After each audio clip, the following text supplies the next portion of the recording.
नेपाल हिमालयમાં અવસ્થિત एउटा સાનો ભૂપરિવેષ્ટિત દેશ અતુલનીય સુંદરતા र सांस्कृतिक સંપન્નતાले ભરિपूर्ण छ। अग्ला हिमालदेखि हरियाली उपत्यकाहरू सम नेपाल तपाईको इन्द्रियहरूको लागि एउटा अनुपम अनुभव हो। यो देश संसारका 14 अग्ला हिमालहरूमध्ये 8वटा हिमालहरूको घर हो, जसमा पौराणिक सगरमाथा पनि समावेश छ। तर नेपाल केवल हिमालहरू भन्दा धेरै बढी छ। यो प्राचीन मन्दिरहरू, जीवनत शहरहरू र विविध जाति समूहहरूको भूमि हो। तपाई एक साहसी यात्री होस्, आध्यात्मिक साधक होस् वा केवल एक अनौठो यात्रा अनुभवको खोजीमा हुनुहुन्छ, नेपालसँग सबैको लागि केही छ। हाम्रो यात्रा नेपालको दक्षिणी मैदानमा अवस्थित लुम्बिनीबाट सुरु हुन्छ, जुन युनेस्को विश्व सम्पदा स्थल हो। यो पवित्र बगैंचा ऐतिहासिक बुद्ध सिद्धार्थ गौतमको जन्मस्थान हो। लुम्बिनी संसारभरिका बौद्ध धर्मावलम्बीहरूको लागि सबैभन्दा महत्त्वपूर्ण तीर्थस्थल मध्ये एक हो। यो पवित्र बगैंचामा मायादेवी मन्दिर सहित प्राचीन भग्नावशेषहरू, गुम्बाहरू र मन्दिरहरू छन्। मन्दिर भित्र तपाईले बुद्धको जन्मको दृश्य चित्रण गर्ने ढुङ्गाको मूर्ति देख्न सक्नुहुन्छ। अर्को महत्त्वपूर्ण स्थल अशोक स्तम्भ हो, जुन सम्राट अशोकले स्थायी ईसा पूर्वमा स्थापित गरेका थिए। लुम्बिनीको वातावरण गहिरो शान्ति र शान्तिमय छ। नेपालको यात्रा पृथ्वीको सबैभन्दा अग्लो हिमाल सगरमाथाको उल्लेख बिना पूरा हुँदैन। हिमालयको महालङ्गुर हिमाल उपश्रृङ्खलामा अवस्थित सगरमाथा नेपाल र तिब्बत चीन बीचको सीमामा फैलिएको छ। नेपालीमा सगरमाथा र तिब्बतीमा चोमोलुङमा भनेर चिनिने सगरमाथाले शताब्दीऔँदेखि साहसीहरूलाई मोहित पार्दै आएको छ। सगरमाथाको पहिलो सफल आरोहण D2 सर एडमन्ड हिलारी र तेन्जिङ नोर्गेले गरेका थिए। त्यसबेलादेखि हजारौं आरोहीहरूले सगरमाथा जित्ने प्रयास गरेका छन्। सगरमाथा आरोहण मानव सहनशीलता, दृढ संकल्प र लचिलोपनको अन्तिम परीक्षण हो। सगरमाथा नेपालको पदयात्रा मार्गहरूको मुकुट रत्न हुन सक्छ, तर देशले पदयात्रा अनुभवहरूको विविध दायरा प्रदान गर्दछ। चुनौतीपूर्ण उच्च उचाइ पदयात्रादेखि सुरम्य उपत्यकाहरू हुँदै रमाइलो पैदल यात्रासम्म नेपालमा सबैको लागि केही न केही छ। एउटा लोकप्रिय पदयात्रा भनेको अन्नपूर्ण सर्किट हो, जसले हिउँले ढाकिएका चुचुराहरू र परम्परागत गुरुगेङ गाउँहरूको लुभावनी दृश्यहरू प्रदान गर्छ। अर्को क्लासिक पदयात्रा लाङटाङ उपत्यका पदयात्रा हो, जुन लाङटाङ लिरुङेङको आश्चर्यजनक दृश्यहरूको लागि परिचित छ। समय कम भएकाहरूका लागि पुन हिल पदयात्राले अन्नपूर्ण र धौलागिरी पर्वत श्रृङ्खलाहरूको मनोरम दृश्यहरू प्रदान गर्दछ।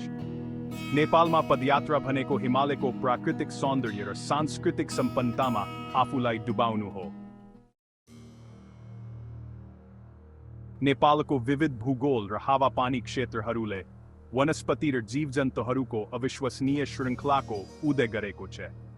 यहाँका विभिन्न भूभाग र मौसमले अनगिन्ती प्रजातिहरूलाई आश्रय दिएको छ। यो देश धेरै राष्ट्रिय निकुञ्ज र वन्यजन्तु आरक्षहरूको घर हो। प्रत्येकले हिमालयको प्राकृतिक चमत्कारहरूमा एक अनौठो झलक प्रदान गर्छ। यी निकुञ्जहरूले जैविक विविधताको संरक्षणमा महत्त्वपूर्ण भूमिका खेल्छन्। चितवन राष्ट्रिय निकुञ्ज युनेस्को विश्व सम्पदा स्थल एक सिङ्गे गेन्डा, पारेबाघ र घडियाल गोहीको जनसङ्ख्याको लागि प्रसिद्ध छ। यहाँको जैविक विविधता विश्वभरका पर्यटकहरूलाई आकर्षित गर्दछ। घाँसे मैदान र जङ्गलहरू मार्फत रोमाञ्चक जीप सफारी वा हात्ती सवारीमा जानुहोस्। यो अनुभवले तपाईलाई वन्यजन्तुको नजिक पुर्याउँछ। सगरमाथा राष्ट्रिय निकुञ्ज, जसमा सगरमाथा समावेश छ, हिउँ चितुवा, हिमाली थार र कस्तुरी मृगको घर हो। यो निकुञ्जले हिमाली पारिस्थितिकीको अद्वितीयता झल्काउँछ। अल्पाइन घाँसे मैदानहरू मार्फत पदयात्रा गर्नुहोस् र हिमनदी धाराहरू पार गर्नुहोस्। यहाँको प्राकृतिक ट्रेकले तपाईलाई प्रकृतिको नजिक पुर्याउँछ। बर्दिया राष्ट्रिय निकुञ्ज पश्चिम नेपालको तराईमा अवस्थित अर्को प्रमुख वन्यजन्तु गन्तव्य हो। यहाँको जैविक विविधता र प्राकृतिक सौन्दर्यले पर्यटकहरूलाई आकर्षित गर्छ। नेपालको प्राकृतिक सौन्दर्य यसको वन्यजन्तु भन्दा बाहिर फैलिएको छ। हरियो वर्षावनदेखि उच्च उचाइ मरुभूमिसम्म विभिन्न प्रकारका पारिस्थितिक प्रणालीहरू प्रदान गर्छ। यी पारिस्थितिक प्रणालीहरूले नेपाललाई जैविक विविधताको धनी देश बनाउँछ। नेपाल हाचुर भन्दा बढी जाति समूहहरू भएको संस्कृति र परम्पराहरूको संगम स्थल हो। देशको समृद्ध सांस्कृतिक तानाबाना, शताब्दीयांको इतिहास, धर्म र कला द्वारा बुनेको छ। हिंदू धर्म र बौद्ध धर्म नेपालका दुई प्रमुख धर्म हुन्। राजधानी काठमाडौँ संस्कृति र इतिहासको जीवंत केन्द्र हो। यूनेस्को विश्व सम्पदा स्थल दरबार स्क्वायरका प्राचीन मन्दिर र दरबारहरू अन्वेषण गर्नुहोस्। स्वयम्भूनाथ, जसलाई बाँदर मन्दिर पनि भनिन्छ, र संसारको सबैभन्दा ठूलो गोलाकार स्तूपहरूमध्ये एक बौद्धनाथको भ्रमण गर्नुहोस्। स्थानीय होमस्टेमा बसेर नेपाली आतिथ्यताको न्यानोपनको अनुभव गर्नुहोस्। नेपाल भ्रमण गर्ने सबैभन्दा मनमोहक पक्षहरू मध्ये एक यसको मानिसहरूको न्यानोपन र आतिथ्यता हो। यहाँका मानिसहरूले आफ्नो अतिथिलाई परिवारको सदस्य झैं माया र सम्मान दिन्छन्। नेपालीहरू आफ्नो मैत्रीपूर्ण मुस्कान र मद्दत गर्ने इच्छाको लागि परिचित छन्। उनीहरूको स्वागत गर्ने शैलीले पर्यटकहरूलाई घरमा भएको अनुभूति गराउँछ। तपाईं हिमालहरू मार्फत पदयात्रा गर्दै हुनुहुन्छ वा शहरहरूको अन्वेषण गर्दै हुनुहुन्छ, तपाईं दया र सम्मानले भेट्नुहुनेछ। प्रत्येक भेटघाटमा उनीहरूको न्यानोपनको झल्को पाइन्छ। अतिथि देवो भव अर्थात् पाहुना भगवान हुन् भन्ने मान्यता नेपाली संस्कृतिमा हिरोसँग जरा गाडेको छ। यो परम्परा पुस्तौंदेखि चल्दै आएको छ। पाहुनाहरूलाई अत्यन्त सम्मानका साथ व्यवहार गरिन्छ। प्राय खुला हृदयलेहरूमा स्वागत गरिन्छ। उनीहरूको आतिथ्यले तपाईंलाई सधैँ सम्झनामा रहन्छ। यदि तपाईंलाई स्थानीय परिवारसँग पचिया वा खाना खान आमन्त्रित गरियो भने अचम्म नमान्नुहोस्। यो उनीहरूको आतिथ्यको एक हिस्सा हो। यो वास्तविक न्यानोपन र आतिथ्यता हो जसले नेपाललाई भ्रमण गर्ने यति विशेष स्थान बनाउँछ। यहाँको सांस्कृतिक सम्पदा र मानिसहरूको माया पर्यटकहरूको मन जित्छ। नेपाली खाना यसको मानिसहरू र भूगोल जत्तिकै विविध छ। यहाँका परिकारहरूमा विभिन्न क्षेत्रका स्वाद र परम्पराहरूको मिश्रण पाइन्छ।